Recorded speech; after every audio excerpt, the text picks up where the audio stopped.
80 और 90 के दशक में कादर खान साहब अभिनेता के तौर पर काफी ज्यादा पॉपुलर रहे। यहाँ तक कि अर्ली 2000 की भी बहुत सी फिल्मों में इन्होंने काम किया।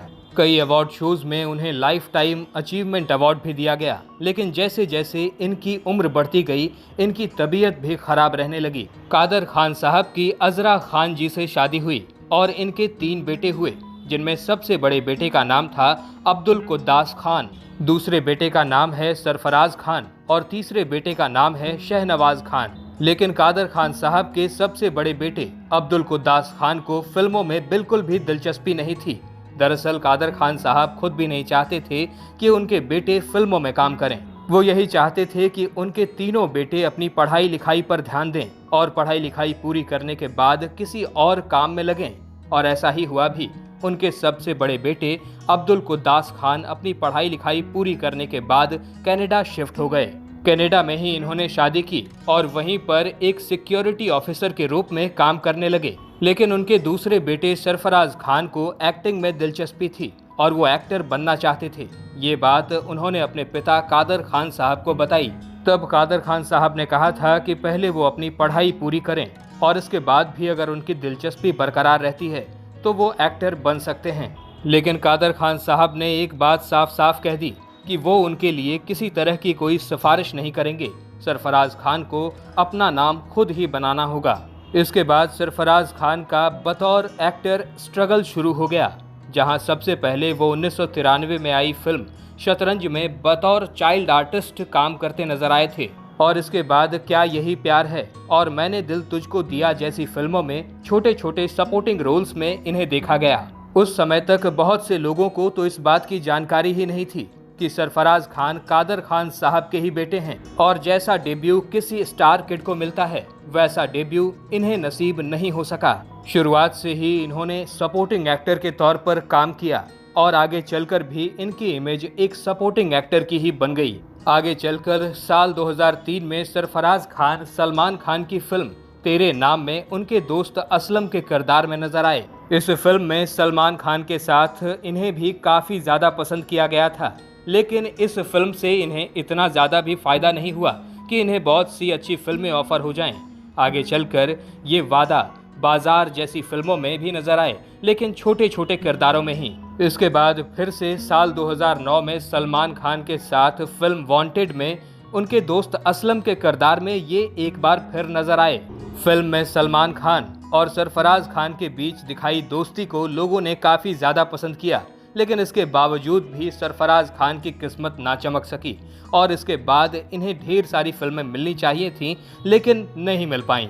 इसके बाद वो मिलेंगे मिलेंगे में, once upon a time in Mumbai में और रमैया वस्तावैया फिल्म में छोटे छोटे किरदारों में नजर आए। हालांकि साल 2012 में सरफराज खान ने अपने पिता कादर खान के साथ मिलकर कल के कलाकार नाम से एक थिएटर कंपनी भी खोली थी, जिसके बैनर तले वो कई सारे पुराने शोज को दोबारा से बनाने वाले थे, जैसे कि अंताक्षरी।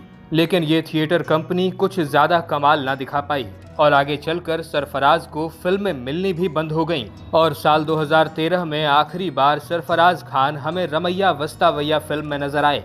इसके बाद इन्होंने किसी भी फिल्म में काम नहीं किया। 2012-13 के आसपास कादर खान साहब की तबीयत भी काफी ज्यादा खराब रहने लगी थी और इस वजह से उनके बेटे उन्हें कनाडा के टोरंटो ले आए। वहां के एक अस्पताल में इनका भरपूर इलाज किया गया, लेकिन फिर भी इनकी तबीयत ठीक ना हो सकी। अपने अंतिम समय में इन्हें भूलने की भी बहुत ज्यादा परेशानी शुरू हो गई थी। 2018 में इन्हें सांस लेने में भी काफी ज्यादा दिक्कत हो रही थी। इसका भी इलाज शुरू किया गया, लेकिन 31 दिसंबर 2018 को जब पूरी दुनिया नए साल का जश्न मनाने की तैयारी कर रही थी, ऐसे में कादर खान साहब इस दुनिया को अलविदा कह गए। इस खबर के बाद तो पूरे बॉलीवुड में शोक की लहर दौड़ गई थी और इन्हें चाहने वालों ने सोशल मीडिया पर इन्हें श्रद्धांजलि भी दी थी। लेकिन उस समय कादर खान साहब के तीनों बेटों को बॉलीवुड से काफी ज्यादा नाराजगी थी और सरफराज खान ने तो एक इंटरव्यू में ये तक कह दिया था कि बॉलीवुड में सिर्फ दिखावा ही चलता है। उन्होंने आगे कहा कि उनके पिता की तबीयत जब खराब थी और वो अस्पताल में भर्ती थे, उस वक्त तो बॉलीवुड से किसी ने भी उनका हाल समाचार नहीं पूछा, चाहे वो बड़े से बड़े एक्टर अमिताभ बच्चन या फिर गोविंदा हों, जिनके करियर को बनाने में उनके पिता का बहुत बड़ा योगदान रहा है। बहुत अधिक भावुक होकर सरफराज खान ने ये तक कहा था कि अंतिम सांस तक भी कादर खान साहब अमिताभ बच्चन को पूछते रहे, लेकिन अमिताभ बच्चन साहब ने एक बार ना तो फोन किया और ना ही उनसे मिलने आए। 2018 में कादर खान साहब की मृत्यु के बाद इनके तीनों बेटे कनाडा में ही रहने लगे थे। आगे चलकर कादर खान साहब के सबसे बड़े बेटे अब्दुल कुद्दास खान की भी 2021 में मौत हो गई।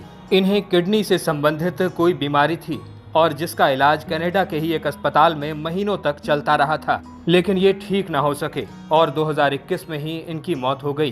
कादर खान साहब और इनके बेटे अब्दुल कुद्दास खान दोनों का ही अंतिम संस्कार कनाडा में ही हुआ था। कादर खान साहब के बेटे सरफराज खान ने बताया था कि उनके अंतिम दिन काफी ज्यादा दर्दनाक गुजरे थे, लेकिन कोई भी बॉलीवुड से हाथ बटाने या फिर मदद के लिए नहीं आया। कादर खान साहब के सबसे छोटे बेटे शहनवाज खान भी कई सारी हिंदी फिल्मों में असिस्टेंट डायरेक्टर के तौर पर काम कर चुके थे, लेकिन फिर इन्हें भी फिल्मों में काम मिलना बंद हो गया और अब कादर खान साहब के दोनों बेटे कनाडा में ही जाकर शिफ्ट हो चुके हैं। हालांकि एक बात तो माननी पड़ेगी कि सरफराज खान की एक्टिंग में काफी दम था। अगर आपने तेरे नाम फिल्म देखी है तो इनकी एक्टिंग स्किल को जरूर देखा होगा, और अगर नहीं देखी तो वांटेड में ही जरूर देख लिया होगा।